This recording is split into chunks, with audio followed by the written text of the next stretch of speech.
रुख करते हैं अगली खबर का, जहां प्रदेश के कई जिलों में हो रही बारिश से मौसम सुहाना हो गया है। लोगों को भीषण गर्मी और उमस से तो राहत मिल गई, लेकिन जल भराव की समस्या से लोग परेशान हैं।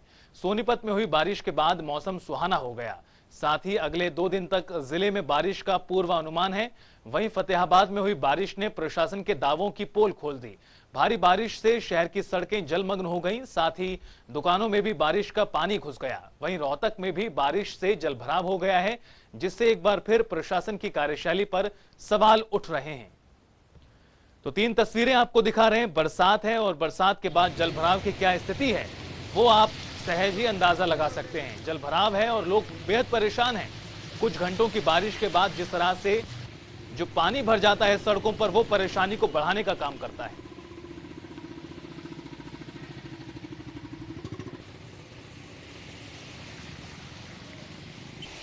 तो बारिश से कहीं राहत है तो कहीं आफत है।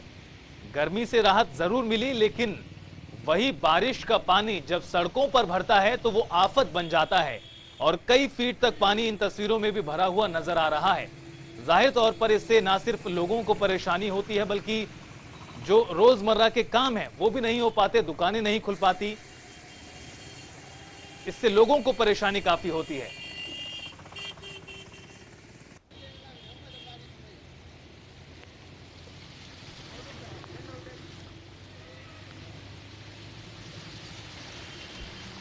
और यमुनानगर से हमारे सहयोगी सरबजीत बावा जुड़ गए हमारे साथ और ज्यादा बातचीत के लिए, ताजा अपडेट्स के लिए।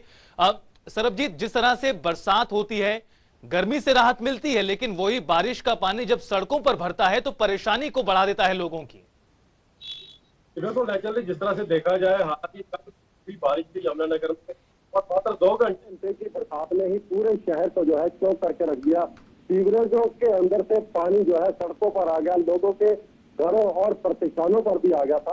तो कहीं ना कहीं बारिश से जहाँ एक तरफ राहत मिलती है, वहीं दूसरी तरफ जो है लोगों को समस्याओं का सामना भी करना पड़ता है। हालांकि जिला प्रशासन कहीं ना कहीं दावे जरूर करता है कि सीवरेजों की सफाई कर दी गई है, नालों की सफाई कर दी गई है, लेकिन हकीकत तब सामने आती है जब बारिश आती है और पानी सड़कों, नालियों, गलियों में और लोगों के घरों में जा घुसता है, और जिससे लोगों को काफी दिक्कतों का सामना करना पड़ता है।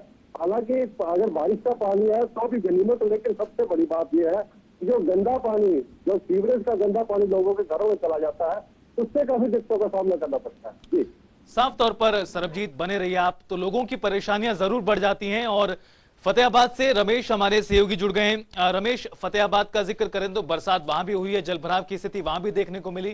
ताजा हालात क्या बने हुए हैं? देखिए, बताना चाहूंगा कि देर रात से जो बरसात हो रही है उसके बाद जो फतेहाबाद के हालात की बात की जाए तो फतेहाबाद पूरा शहर जो तालाब में तब्दील हो चुका है। जिला प्रशासन द्वारा दावे गए थे कि फतेहाबाद में इस बार जो बरसात होगी उसमें पानी निकासी का पुख्ता इंतजाम उनके द्वारा किया जाएगा। बता दूं कि पूर्व में जो पिछली बार जो बरसात हुई थी उसमें बरसाती पानी में डूबने के कारण 2 युवकों की मौत हो चुकी थी, जिसके बाद विधायक दोड़ाराम ने जो यहाँ आश्वासन दिया था कि अगली बार बरसात के पानी में इस प्रकार की घटना नहीं होगी। लेकिन इस बार जो बरसात हुई है उसमें जिला प्रशासन के दावे थे, उनकी पोल खोल के रख दी है। पूरा शहर जो जलमग्न हो चुका है। वहीं बात की जाए तो इस बारिश के कारण जो किसान भी चिंतित है, क्योंकि जो नरमे की फसल है उसमें किसानों को अब उनकी फसल खराब होने की चिंता सताने लगी है। कहीं न कहीं धान की फसल को इसका जो फायदा जो कृषि विभाग के अधिकारी कह रहे हैं, लेकिन नरमे की फसल को इसका खासा नुकसान देखने को मिलेगा। जी रमेश, जिस तरह से आपने भी कहा कि दावे लगातार किए जाते हैं जब मानसून शुरू होता है उससे पहले, लेकिन जो स्थिति है वो हर साल कुछ इसी प्रकार की नजर आती है। प्रशासन का क्या कुछ रुख है इस पूरी जिस तरह से बारिश हुई है, जलभराव हुआ है उसके बाद? देखिए, बताना चाहूंगा कि फिलहाल जिस प्रकार से सुबह से आज बारिश आ रही है तो जिला प्रशासन का कोई भी अधिकारी जो अभी शहर का मुआयना लेने नहीं पहुंचा है। वहीं दुकानदारों से जो हमारी बात हुई थी उनका ये कहना है कि लगातार जिस प्रकार से बरसात आती है तो बरसात रुकने के बाद तो जिला प्रशासन के अधिकारी वहां आते हैं और दुकानदारों को हमेशा कितना आश्वासन देकर चले जाते हैं कि इस बार जो बरसात के बाद जो हालात बने हुए हैं अगली बार बरसात में ऐसे देखने को नहीं मिलेगा। वहीं जो विधायक पे भी दुकानदारों ने सवाल खड़े किए हैं, क्योंकि दुकानदारों का कहना है कि जो पिछली बार जो बरसात हुई थी उसमें विधायक दोड़ाराम यह वादा करके गए थे कि बरसात में डूबने से 2 युवकों की मौत हुई है, इस प्रकार की घटना यहाँ नहीं होगी। लेकिन और शहर के अंदर जो पानी निकासी का पुख्ता इंतजाम जो यहाँ किया जाएगा। दुकानदार साफ तौर पर जो जिला प्रशासन पे आरोप लगा रहे हैं कि जो विकास के नाम पर या पानी निकासी के नाम पर यहाँ बजट तो पास होता है, लेकिन वो बजट सिर्फ कागजों में ही रहता है, धरातल पे देखने को नहीं मिलता। जी बिल्कुल रमेश, यही समस्या अन्य जिलों की भी कुछ इसी प्रकार की नजर आती है, जहां पर दावे होते हैं लेकिन उन दावों में हकीकत क्या होती है वो बारिश के समय पर ही पता चलता है। सरबजीत, आपके पास आते हुए जिस तरह से रमेश ने कहा कि जो बरसात है वो आम लोगों के साथ साथ उन लोगों की परेशानी भी खड़ी कर देती है जहां जलभराव की दुकानें बंद हो जाती हैं, रोजमर्रा के काम नहीं हो पाते, यानी कहीं ना कहीं जो बारिश है वो गर्मी से राहत दिलाती है लेकिन समस्याएं काफी ज्यादा खड़ी हो जाती हैं प्रशासन की लापरवाही की वजह से।